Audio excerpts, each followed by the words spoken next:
жүрек өкпе реанимациясын жүргізу. Науқасты қатты тегіс тақтайға жатқызды. Ауыз қуысындағы алмалы протезді немесе басқа да бөгде заттарды алып тастады. Басын барынша шалқайтып отырып, денесінің төменгі жағын көтеріңкі етіп жатқызды.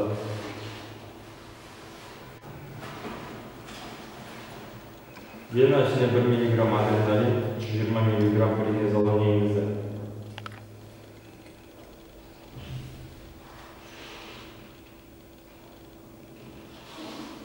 Қолды бір-бірінің үстіне қойып, алақанның негізін ортаңғы сызық бойымен төстің семсер тәрізді өсіндісінен 2 саусаққа жоғары төстің үстіне орналастырды. Қолды бүкпестен төске 4-5 см тереңдікке қысын жасай отырып массаж жасады.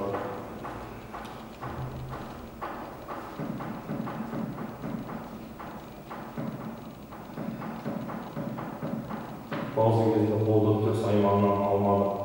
Өкпенің жасанды вентиляциясын жүргізу үшін науқастың басын шалқайтып, төменгі жағын алға қарай жылжытып, аузын барынша ашты. Науқастың аузына немесе ауа өткізгішке науқастың мұрнын қыса отырып, маска арқылы ауа үрледі.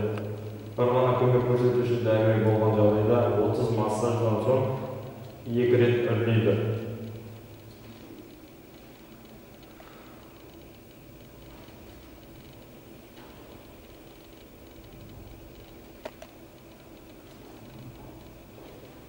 Тыныс жолдарының өткізгіштігін тыныс алу кезінде вертикуляцияның экскурсиясына тыныш шығару кезінде пайда болған дыбысқа үнемі бақылау болады.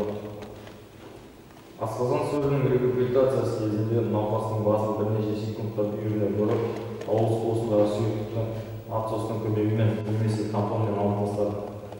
Реанимациялық шараның нәтижелігін үнемі бақылап отырды.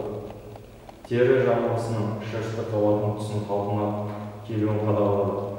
Көз қарашығының тарылуы және жарыққа реакцияның пайда болуын тексерді. Ұйқы артериясының пульсінің пайда болуын тексерді. Артериялық қан қысымын және жүрек соғу жиілігін өлшеді.